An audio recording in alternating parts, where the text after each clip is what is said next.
आज भगवद गीता अध्याय 1 श्लोक 32 रु 35। किं नो राज्य न गोविंद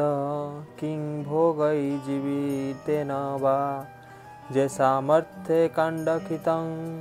नो राज्यं भोगा सुखानि च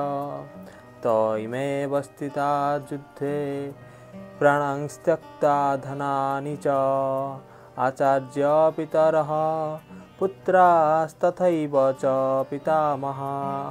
मातुलः श्वशुरः पौत्राः श्यालाः सम्बन्धिनस्तथा एतान् हस्तुमिच्छामि घतोऽपि मधुसूदन अपि त्रैलोक्यराजस्य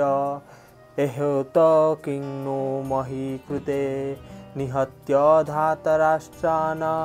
का प्रीतिः स्याजनर्धन। अर्जुन पुणी कहउचंती जे ए युद्ध रे मते कौन मिलिबो जेतेबेले जो मानक पई मु युद्ध करूची सेही माने ही